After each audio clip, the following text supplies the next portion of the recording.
Hi students, in the last video we discussed about the definition and process of middle mile. In this video we will learn about the important factors considered for planning consignment and how to plan a consignment.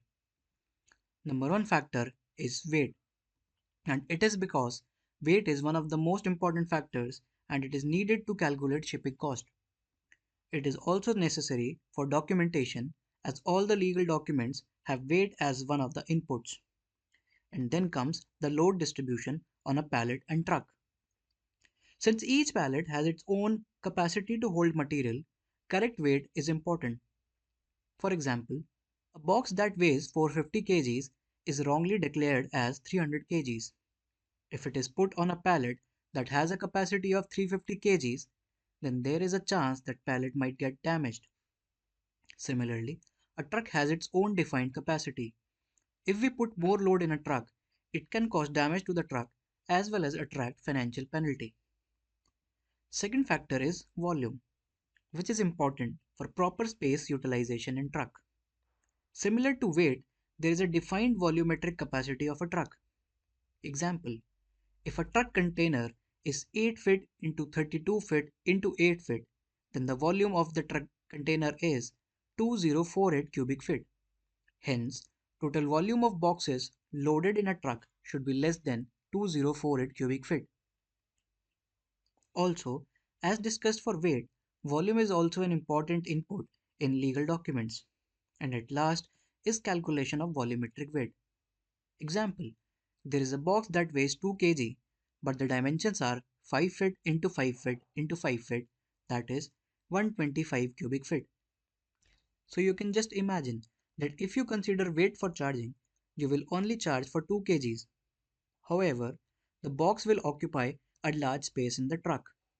Hence, in these cases, we calculate volumetric weight, which we will be discussing in our upcoming videos.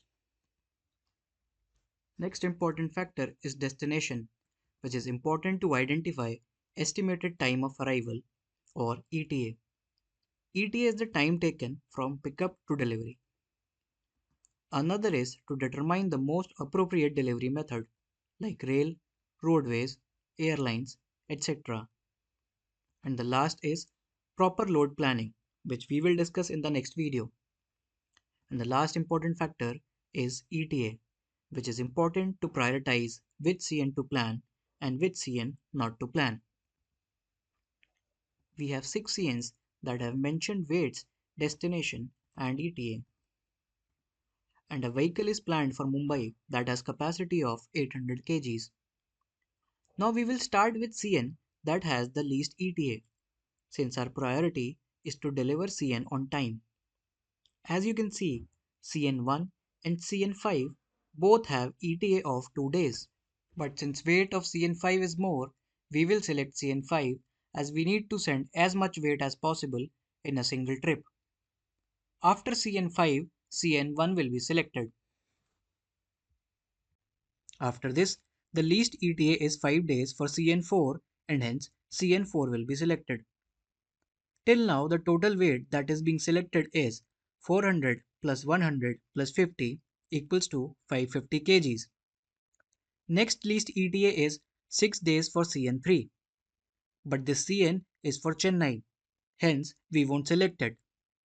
After this, CN6 has an ETA of 7 days, but this has a weight of 350 kgs, whereas we are only left with 800 minus 550 equals to 250 kgs in a truck. Hence, CN6 won't be selected and we will be selected CN2, which is of 150 kgs, taking the total loading weight to 550 plus 150 is equals to 700 kgs, which is under the permissible limit of 800 kgs. So what were the key takeaways of this video? We learned important factors considered for planning consignment and we understood how to plan consignments. In the next video, we will study vehicle type and pre-inspection of vehicle. Thank you.